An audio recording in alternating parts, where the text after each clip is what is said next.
All right, getting back to these, breaking out the broken fasteners from the salt water. I'm not going to go after my Essert, since that's number 12. That's a really high strength cobalt bit in there, and I don't think I'm going to go after taking that out. We got 3 of them in here.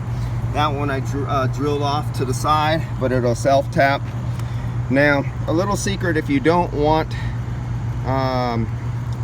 this rust problem with these all snapping off and everything like that, it helps a little bit. It would have helped if they lubricated. This is hot dip galvanized. The original ones that are in here were what you call a zinc coating. They're electroplated, and that's like a micro thin coating of zinc. And zinc is like an anode on a ship. Zinc self-sacrifices itself. Now, if you notice, these aren't shiny and they're kind of gloppy. I don't know if my camera could zoom in on them, but this is what's called cold dip galvanized. Heavy duty. This is what you use when you're around the green in the wood. They have that copper green. It eats up metal, so you would use only cold dip galvanized. You wouldn't hit the zinc that is electroplated. You wouldn't use that. These are heavier and thicker, and they kind of got a crystalline look to them on their plating. God dang it, and I got a phone call. Nope, I'm going to that one right now. So gonna put a little lubricant on them to put them back in here, and it would help if you put a zinc lubricant like anti-seize. I have a graphite one that I'm using right here, but so this will get 3 back into it and lubricated using hot dip galvanized, so they won't rust out in my lifetime.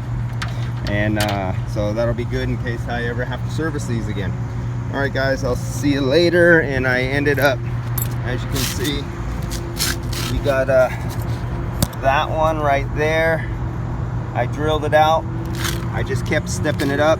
This was my old original mechanic set from Snap-on, and I purchased this one of my first drill bit sets for machinist drills when I was taking machinist class, and I was learning about bits and machinist. My dad taught me about them, but these things came out. They were cobalt, and you literally can drill through a grade 12 bolt like butter.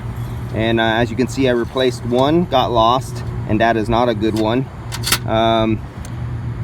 When my sons were trying to use my tools, my one son in particular, he wasn't skilled. He tried to do freehand, and these are very, very brittle.